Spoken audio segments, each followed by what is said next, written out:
Hi friends, welcome to my channel. So మన ఛానల్లో ఏంటి అంటే లాస్ట్ వీక్ నుంచి మనము వీక్లీ అండ్ మంత్లీ ఎక్స్పైరీస్ గురించి మాట్లాడుకుంటున్నామండి.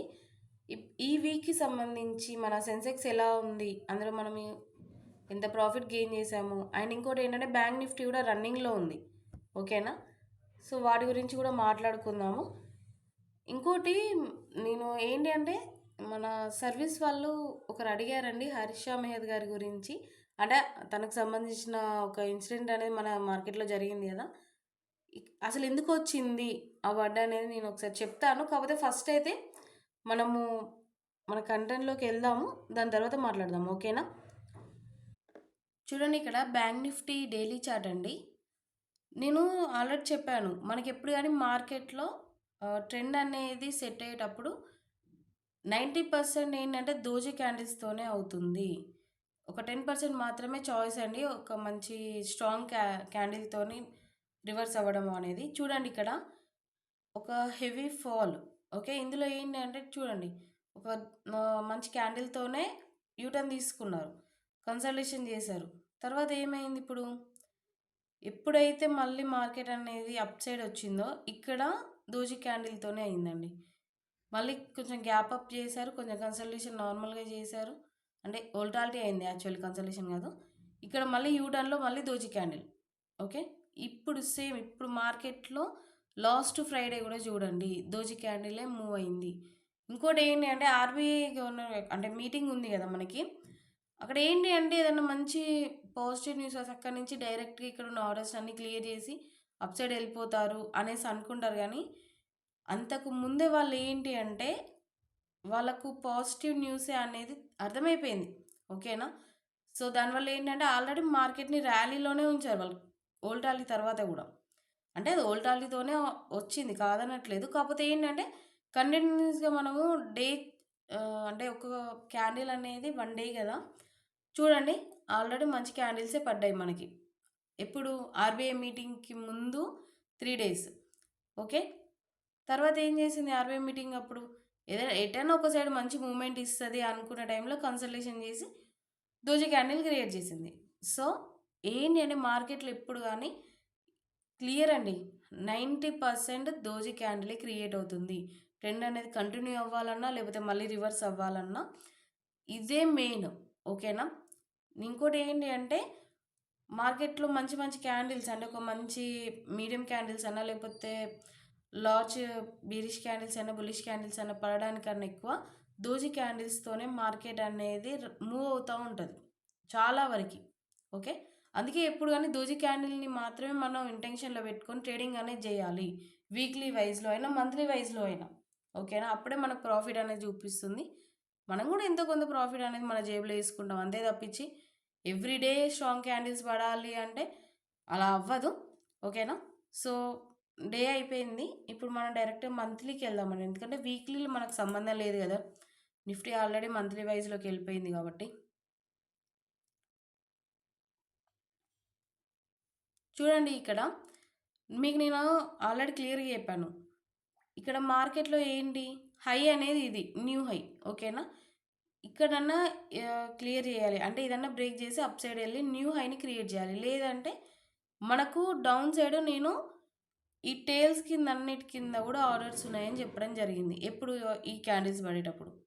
ఓకేనా? ఈ క్యాండిల్ ఎప్పుడైతే ఈ క్యాండిల్ యొక్క టేల్ ఉంది చూసారా, దాని కిందికి రాగానే మళ్ళీ రివర్స్ అయింది, మళ్ళీ దీన్ని దాటంగానే మళ్ళీ. ఓకేనా? ఇక్కడికి వచ్చింది. సో ఇప్పుడు ఏంటి మార్కెట్లో అంటే ఇప్పుడు అప్ సైడ్ ఈ టేల్ ఉందండి. దీని యొక్క హై ఎంత ఉంది చూడండి మీరు ఒకసారి, 54,467. ఓకే, ఈ హైని బ్రేక్ చేస్తుందా లేదా అంటే అది రన్నింగ్లోనే చూడాలి. లేదు ఒకవేళ బ్రేక్ చేయకపోతే ఏంటి అంటే మళ్ళీ దోజీ క్యాండిల్ అనేది క్రియేట్ అవ్వచ్చు. ఎందుకంటే మార్కెట్లో ఏదైనా జరగవచ్చు, రేపు ఏమవుతుంది అనేది మనం చెప్పలేం. కాకపోతే ఎండ్ ఆఫ్ మంత్ ప్రాఫిట్లో ఉన్నామా లేదా, మన క్యాపిటల్ ఒక 1 lakh అనుకోండి, దాని మీద మనకు 5K 10K ప్రాఫిట్ గెయిన్ అయిందా లేదా, బ్రోకరేజెస్ అని మన సర్వీస్ ట్యాక్సెస్ అవి ఉంటాయి కదా, స్టాంప్ డ్యూటీస్. సో అవన్నీ పోను ఎంతో కొంత ప్రాఫిట్ అయితే గెయిన్ అయిందా లేదా అనేది మాత్రమే చూడండి. ఓకేనా? సో ఇది చార్ట్ అయితే మంత్లీ వైజ్లో. సో దీన్ని మనము ఆల్రెడీ బ్యాంక్ నిఫ్టీలో ఏంటి అంటే 4 అటెంప్ట్స్ అనేది క్లియర్ చేసాం. 5th అటెంప్ట్ అనేది రన్నింగ్లో ఉంది. మినిమం మంత్లీ వైజ్లో 10-15 అనేది రేర్గా అవుతాయండి. ఎవరికైనా ఇంట్రెస్ట్ ఉంటే మన వాట్సాప్ నెంబర్ కూడా ఉంది, ఒకసారి చూడండి.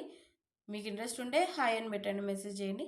లేదంటే టెలిగ్రామ్ లింక్ ఉంది, ఒకసారి అందులో మనం ఇంతకుముందు వ్యూ పాయింట్ ఆఫ్ వ్యూలో చెప్పిన కాల్స్ ఉంటాయి కదా, ఒకసారి అవన్నీ మీరు అనలైజ్ చేయండి. మీకు ఓకే అనుకుంటేనే జాయిన్ అవ్వండి, ఎందుకంటే ఇక్కడ ఎవరిని ఫోర్స్ చేసేది ఏం లేదు.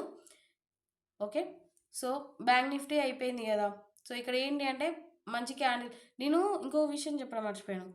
నేను ఆల్రెడీ చెప్పాను, ఏమని లాస్ట్ వీకే చెప్పాను, ఇక్కడ దోజీ క్యాండిలా లేదా మీడియం క్యాండిల్, లార్జ్ క్యాండిల్, ఈ 3 మాత్రమే ఉంటాయి, ఇంతకు మించి అయితే పోదు. ఫస్ట్ మనం దోజీ క్యాండిల్, తర్వాత మీడియం అయింది, ఇప్పుడు లార్జ్ అవుతుందా లేదా అనేది తెలీదు. ఒకవేళ మళ్ళీ దోజీ క్యాండిలే క్రియేట్ అవ్వచ్చు రివర్స్ అయ్యి, అంతేనా కదా. ఎవ్రీథింగ్ అండ్ ఎనీథింగ్ అది మనం అబ్జర్వ్ చేయాలి ఖచ్చితంగా. మనం అనుకున్నట్టే మార్కెట్లో మూవ్ అవ్వాలి అంటే మనం ఏం ఎఫ్ఏ వాళ్ళం కాదు, డిఏ వాళ్ళం కాదు, మామూలు రీటైలర్స్. ఓకేనా, ఎంతో కొంత ప్రాఫిట్ తీసుకునే వాళ్ళని తప్పించి మనం మార్కెట్ని శాసించే అంత ఉంది అనేసి నేనైతే ఇప్పుడు అనుకోవట్లేదు. ఓకేనా, సో బ్యాంక్ నిఫ్టీ అయితే ఇది ఇక్కడ ఉన్న న్యూ హైని క్రియేట్ చేయాలి, లేదంటే ఇక్కడ నుంచి దోజీ క్యాండిల్ అనేది క్రియేట్ అవ్వాలి. ఏదైనా ఎండ్ ఆఫ్ మంతే తెలుస్తుంది. మనదైతే ఆల్రెడీ 5th అటెంప్ట్ అనేది రన్నింగ్లో ఉందండి. ఎవరికైనా ఇంట్రెస్ట్ ఉంటే రండి. లేదు ఒకవేళ దోజీ క్యాండిల్ కాకుండా నెగిటివ్ ఇంపాక్ట్ ఏదన్నా కంట్రీస్ వైజ్లో లేదా మన ఎకానమీలో ఏదన్నా రాంగ్ ఉందంటే, అఫ్కోర్స్ మన దాంట్లో నెగిటివ్ అయితే ఇప్పటివరకు అయితే ఏం లేదు. ఆర్బీఐ గవర్నర్ యొక్క కామెంట్స్లో కూడా అంత నెగిటివ్ ఏం లేదు, కొంచెం పాజిటివ్ న్యూసే ఉంది కదా. సో చూడాలి, ఇక్కడున్న ఈ ఆర్డర్స్ని క్లియర్ చేయడం అనేది అంత ఈజీగా కాదు అనేసి కూడా నేను చెప్పడం జరిగింది. ఏదైనా నెగిటివ్ ఇంపాక్ట్ అనేది కంట్రీ వైజ్లో ప్యానిక్ ఉండాలి, మన కంట్రీ అయినా వేరే అదర్ కంట్రీస్కి అయినా ఆ ప్యానిక్ ఉండే తప్పించి అంత ఈజీ కాదని చెప్పడం కూడా జరిగింది. సో నెగిటివ్ ఏం లేదు కాబట్టి వాళ్ళకి ఏంటి అంటే మన సెబీ వాళ్ళ యొక్క టర్మ్స్ అండ్ కండిషన్స్ మనతో పాటు వాళ్ళకు కూడా ఉంటాయి. సో అంత ఈజీగా బయింగ్ అండ్ సెల్లింగ్ చేయడం అంటే కాని ముచ్చట. సో వాళ్ళు ఏంటి అంటే చాలా కష్టంగా తీసుకెళ్తున్నారా, లేకపోతే ఇక్కడున్న ప్రాఫిట్ అంటే వాళ్ళకు అక్కడ ఆర్డర్స్ దొరకక బలవంతంగా తీసుకెళ్తున్నారో తెలీదు. కాకపోతే ఏంటి అంటే ఏదైనా మనం ఎంతో కొంత ప్రాఫిట్ మనం కూడా తీసుకుంటే బెటర్ అని నేను అనుకుంటాను, అంతే తప్పించి ఈ మంత్కి సంబంధించి ఎలాంటి క్యాండిల్ పడుతుంది అనేది అనలైజ్ చేయడం అంటే అది స్టూపిడ్ థింగ్ అని నేను అనుకుంటాను. ఎందుకంటే రేపు ఏమవుతుందో తెలియనప్పుడు ఈ మంత్ ఎండింగ్ వరకు చేయాలి అంటే ఏం తెలుస్తుందండి. ఓకేనా, సో అలాంటివి మాత్రం ఆలోచించుకోకండి. మనం ఎప్పుడు కూడా దోజీ క్యాండిల్ మాత్రమే మైండ్లో పెట్టుకొని రన్నింగ్ అవుతున్న మార్కెట్లో ఎంతో కొంత ఆపర్చునిటీ తీసుకుంటూ గెయినింగ్ చేయాలి. ఇది చాలా చాలా ఇంపార్టెంట్ మార్కెట్కి. ఓకేనా, సో అలా అయితేనే మనం మార్కెట్లో చాలా ఇయర్స్ ఉంటాము, ఎంతో కొంత ప్రాఫిట్ అనేది కంపల్సరీగా గెయిన్ అవుతుంది, నాలెడ్జ్ కూడా వస్తుంది. ఓకేనా, ఇవన్నీ కూడా జస్ట్ నా నాలెడ్జ్ షేరింగ్ మాత్రమేనండి మీతోని. మీకు నచ్చితే మన ఛానల్ని లైక్ చేసి సబ్స్క్రైబ్ చేసుకొని సపోర్ట్ చేయండి. ఓకేనా, సెన్సెక్స్ అండి డైలీ చార్ట్ ఇది చూడండి. దోజీ క్యాండిల్ అనేది క్రియేట్ అయింది కదా, ఇక్కడ ఏంటి అంటే ఆపర్చునిటీ అనేది ఉంది, కాకపోతే మనకి ఇక్కడ గ్యాప్ ఉంది. ఓకే, సో ఆల్రెడీ ఇక్కడ కన్సల్టేషన్ చూసారా, ఈ కన్సల్టేషన్ జోన్లోనే మార్కెట్ ఉంది. సెన్సెక్స్ మాత్రం ఆల్రెడీ కన్సల్టేషన్ అయింది కాబట్టి మళ్ళీ ఇక్కడ ఎక్కువ టైం తీసుకోకుండా వాళ్ళ ఇంటెన్షన్ అప్ సైడ్ ఉంటే మాత్రం ఈ కన్సల్టేషన్ని బ్రేక్ చేసేసి అప్ సైడ్ వెళ్తారు ఫాస్ట్గా. ఒకవేళ అప్ సైడ్ వెళ్ళిపోయినా కూడా ఇక్కడ మళ్ళీ మీద చూడండి గ్యాప్ అప్ ఉంది కదా, గ్యాప్ డౌన్ ఉంది కదా. సో ఈ స్పేస్లో బల్క్లో ఆర్డర్స్ ఉన్నాయి. ఇక్కడ ఉన్న ఆర్డర్స్ ఎందుకు బల్క్లో అనేసి అంటామంటే చూడండి దోజీ క్యాండిల్. ఓకేనా, రివర్స్ అనేది నార్మల్ క్యాండిల్తో చేశారు. తర్వాత మళ్ళీ ఇక్కడ ఏంటంటే దోజీ క్యాండిల్ క్రియేట్ అయింది అంటే కొంచెం సెల్లింగ్కి బయర్స్ తరపు నుంచి ఎంతో కొంత అంటే ఆపోజిట్ వైజ్లో వచ్చారు, అంటే వీళ్ళు సెల్ చేస్తుంటే వాళ్ళు బై చేయడం జరిగింది. సో అక్కడ ఏంటి అంటే కన్సల్టేషన్ అయింది. సో దాని తర్వాత మళ్ళీ వాళ్ళు ఏంటి అంటే ఒక గ్యాప్ డౌన్తోని మళ్ళీ మార్కెట్ని మూవ్ చేశారు డౌన్కి. అంటే కంపల్సరీగా బల్క్లో ఆర్డర్స్ ఉంటేనే, అంటే వాళ్ళు డంప్ చేశారు. చెప్పాను కదా ఇక్కడ 1000 పాయింట్స్ వరకు ఉన్నాయనుకోండి, అక్కడ ఏం చేశారంటే ఒక 2000 ఆర్ 3000 క్వాంటిటీతోని మార్కెట్ గ్యాప్ డౌన్ చేసేసి తర్వాత ఏంటంటే ఈ జోన్కి రాలేదు అసలు ఇక చూడండి. సో అలాంటి జోన్కి మళ్ళీ వస్తున్నారు కాబట్టి ఇక్కడ మళ్ళీ కన్సల్టేషన్ అవ్వచ్చు ఇక్కడ ఈ జోన్లో. ఓకేనా, కాకపోతే ఇక్కడ మాత్రం మూవ్ అనేది తొందరనే వస్తుందని ఒకసారి దాన్ని ఇక్కడ ఏంటంటే సెన్సెక్స్లో మనం వీక్లీ వైజ్లో ఉన్నాం కదా, డేలో కాకుండా వీక్ వెళ్దాం కదండి. ఇక్కడ చూడండి వీక్లీ వైజ్లో సెన్సెక్స్ మనకు మీడియం క్యాండిల్ అనేది. సో నెక్స్ట్ వీక్ ఏమవుతుంది అంటే ఇక్కడ ఆల్రెడీ ఒక మంచి బీరిష్ క్యాండిల్ పడిందండి, అబ్జర్వ్ చేయండి. ఇందులో ఆఫ్ క్వాంటిటీ వరకు కూడా మళ్ళీ రివర్స్ అనేది రాలేదు. ఓకేనా, ఇన్ కేస్ ఆఫ్ క్వాంటిటీ వరకు రావచ్చు అనేసి నేను అనుకుంటున్నాను. అది ఎక్కడి వరకు అనేసి అంటే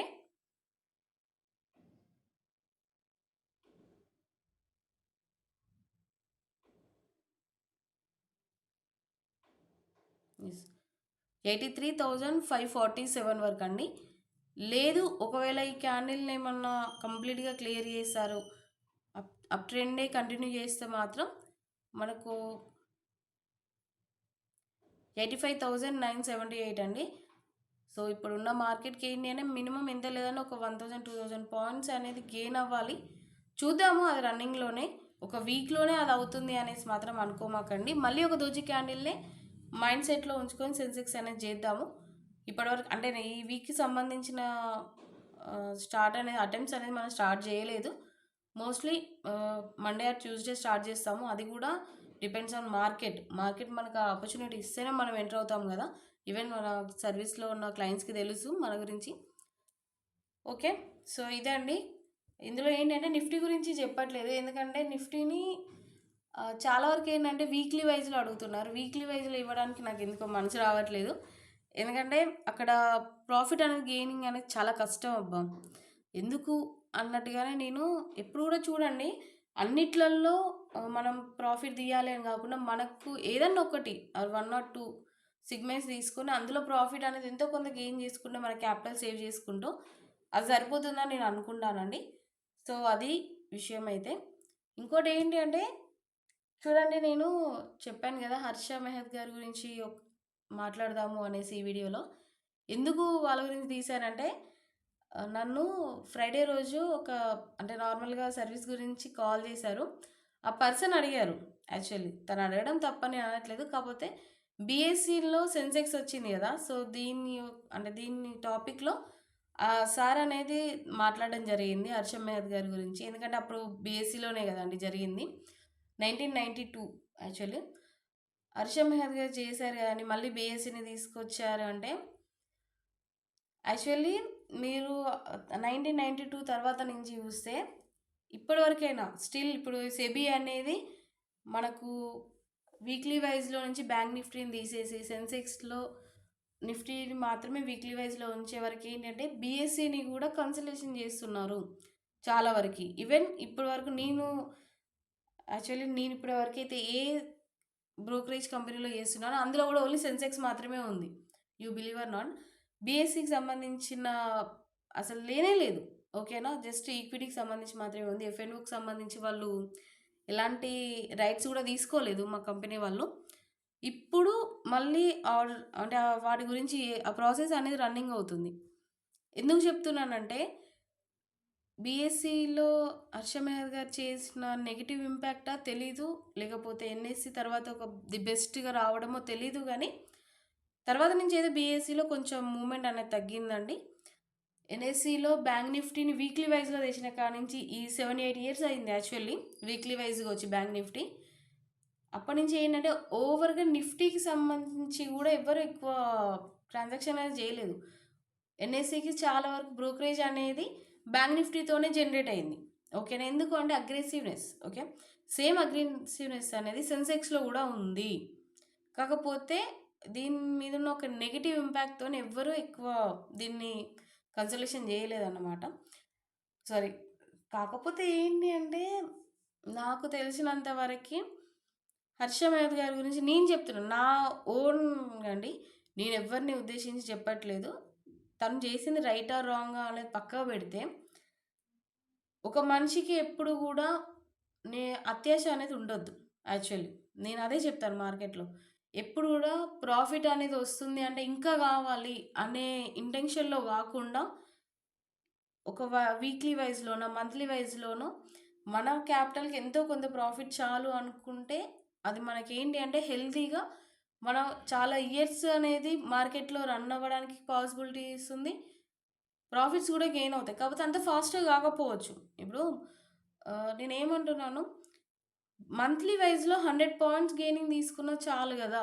ఎప్పుడో ఒకసారి వచ్చే ఒక మంచి మూవ్‌మెంట్‌లో 500, 400 పాయింట్స్ కోసం చూడడం కన్నా, మంత్లీ వైస్‌లో ఒక 50 ఆర్ 100 పాయింట్స్ గెయిన్ చేసుకుంటే గూడా మనకు ఓవరాల్‌గా ఒక 6 మంత్స్‌లో వస్తాయి గదా! 600 పాయింట్స్ అయితే. ఎలా అయితే ఏంది? క్యాపిటల్ సేవ్ అవ్వకుంటూ ప్రాఫిట్ తీస్తున్నామంటే బెటరే గదా! ఇక్కడ హర్ష మెహత్ గారు చేసింది గూడా అదేనండి. ఎప్పుడైతే తను మన స్టాక్ మార్కెట్‌కి సంబంధించినంత వరకి మంచి ప్రాఫిట్స్ గెయిన్ చేశారు బ్రాండ్ వైస్‌లో గూడా. ఓకేనా? వాళ్ళ బ్రోకరేజ్‌తో గూడా. ఎప్పుడైతే మనీ మార్కెట్‌లోకి ఎంటర్ అయ్యారో, నేను చాలా వరకైతే నా ఓన్‌గా నేను బిలీవ్ చేసేది మాత్రం money market, stock market, real estate ఈ మూడే ఉంటాయి. నాకు తెలిసినంత వరకైతే. ఇక్కడ మన కంట్రీలో ఏంటి అంటే రియల్ ఎస్టేట్ గ్రోత్ అయినంతగా స్టాక్ మార్కెట్, మనీ మార్కెట్ ఉండదు. మనీ మార్కెట్‌లోకి ఎంటర్ అవ్వడం అనేది అంత ఈజీ థింగ్ గాదు. అది అంటే ఒక మిడిల్ క్లాస్ ఫ్యామిలీకైనా, ఎంత మంచి పర్సన్‌కైనా గూడా అంత ఈజీ మూవ్‌మెంట్ అయితే గాదు మనీ మార్కెట్‌లోకి ఎంటర్ అవ్వడం. ఓకేనా? హర్ష మెహత్ గారు అక్కడ రాంగ్ స్టెప్ తీసుకున్నారు యాక్చువల్లీ మనీ మార్కెట్‌కి సంబంధించి. ఒకవేళ అటు సైడ్ ఎళ్ళకుండా ఓన్లీ స్టాక్ మార్కెట్‌లోనే ఉంటే ఇప్పుడు ఒక స్టాక్ మార్కెట్ అనేది వేరే లాగుండు. హర్ష మెహత్ గారు అప్పుడు సంపాదించిన దానికన్నా గూడా ఇంకెక్కువ ప్రాఫిట్స్ అనేది గెయిన్ చేసేంత పాసిబిలిటీ ఉండు. ఓకేనా? మనిషికి ఎప్పుడైతే అత్యాస స్టార్ట్ అయిందో ఆ పర్సన్‌కి, అప్పుడే తన యొక్క అంటే నెగెటివ్ గూడా మైనస్ అనేది గూడా జనరేట్ అయిపోయింది. సో, దానికి ఏంటి అంటే చూడండి మార్కెట్‌ని మంచి మూవ్‌మెంట్‌లో అంటే ర్యాలీస్‌తోని తీసుకెళ్లారు ఈక్విటీలో. ఒక కంపెనీ గాని, నేను కంపెనీ వైస్‌లో నేమ్ చెప్పట్లేదు. ఎప్పటికీ వాళ్ళ బ్రాండ్‌కున్న పాజిటివ్‌తోని వాళ్ళేం జేశారంటే, హర్ష మెహత్ గారు ఏ కంపెనీలో అయితే స్టాక్స్ తీసుకుంటున్నారో వాటికి సంబంధించి వాళ్ళు ఆల్రెడీ అడ్వర్టైజ్‌మెంట్ గూడా జేసుకోవడం జరిగింది. బ్రాండ్‌కున్న ఇమేజ్‌తోని చాలా వరకు అప్పుడున్న పీపుల్స్ ఏంటి, అందులోనే పెట్టుబడి గూడా పెట్టడం జేశారు. కాకపోతే ఏంటి అంటే, మార్కెట్ అనేది ఓవర్‌లోడ్‌కెళ్ళిపోయింది. ఇప్పటికి నేను అదే చెప్తాను. మార్కెట్‌లో కరెక్షన్స్ అనేది కంపల్సరీగా రావాలి. మార్కెట్ అనేది అంత ఫాస్ట్‌గా ఎప్పటికీ అప్ సైడే ఎళ్తూ ఉంటే, అక్కడ ఏంటి అంటే పానిక్ సిట్యుయేషన్ ఒస్తది. అంత పాజిటివ్‌గా అనిపివ్వదు. ప్రాఫిట్స్ గూడా ఎక్కువ రావు. ఇంకోటి 'హర్ష మెహత్' గారిలో ఏంటి అంటే మంచి ప్రాఫిట్‌లోకెళ్లారు యాక్చువల్లీ. అక్కడ వాళ్ళేంటి అంటే ప్రాఫిట్ గెయిన్ జేయొచ్చు. కానీ ఏంటంటే అత్యాశ. ఇంకా మీదికి తీసుకెళ్ళాలి. ఇంకా ప్రాఫిట్ గెయిన్ జేయాలి అనుకున్నారే తప్పించి, ఇక్కడ ఆపాలి అనేది మాత్రం వాళ్ళు తెలుసుకోలేకపోయారని నేను అనుకుంటున్నాను. అదే వాళ్ళ మైనస్ పాయింట్ అండి. అదే బిగ్గెస్ట్ నెగెటివ్ వాళ్ళకి. అందుకే చెప్తాను. ఎప్పుడు గూడా ప్రాఫిట్‌ని గూడా మనం సిస్టమాటిక్‌గానే తీసుకోవాలి. అది మనం ఎప్పుడైతే ఆహ్, గీతను దాటేసి ఎళ్తామో, ఆ లైన్‌ని క్రాస్ జేసి, అక్కడేంటి అంటే లాసెసే చూడాల్సొస్తది. ఎప్పుడైతే నెగెటివ్ ఒచ్చిందో, మన అప్పుడేంటి న్యూసొచ్చింది గదా! ఆర్టికల్ రాసారు. వాటి గురించి నేనేం చెప్పాలనుకోవట్లేదు. కాకపోతే ఆర్టికల్ రాయడం వల్ల నెగెటివ్ ఇంపాక్ట్ అనేది స్టార్ట్ అయింది మనీ మార్కెట్‌లోకి. తను ఎంటర్ అవ్వాలి అనే ఒక అత్యాశతోని మనీ ఎలా వచ్చింది అనే అంతా కంప్లీట్ ఇల్లీగల్‌గా తీసుకురావడం జరిగింది గదా! సో, దానివల్ల ఏంటి అంటే ఉన్న ప్రాఫిట్‌నంతా కోల్పోయారు. క్యాపిటల్‌ని గూడా లాస్ అవ్వాల్సొచ్చింది. మరి అన్ని నిజంగా అం చాలా పెట్టుబడి అనేది ఆ కంపెనీస్‌లో పెట్టుంటే, వాళ్ళు బై చేయకపోతే సెల్లింగ్ ఎలా జరిగిందండి? అక్కడ ఒకటే గుర్తుపెట్టుకోండి మీరెప్పుడు గూడా.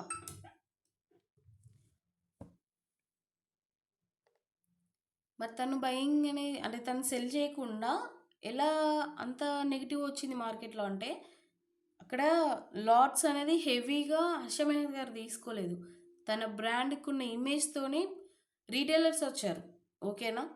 సో, దానివల్ల ఎప్పుడైతే వాళ్ళు పానిక్ అయ్యారో, నెగెటివ్ వచ్చిందో హర్ష మెహర్ గారి మీద, అప్పటినుంచి ఏంటంటే వాళ్ళు సెల్ చేయడం స్టార్ట్ చేశారు. సెల్లర్‌కి అంటే బీరిష్ వాళ్ళకి అక్కడున్న ఏంటి అలా అంటే హ్మ్. షేర్స్ అనేది ఈజీగా దొరికాయి. ఓకేనా?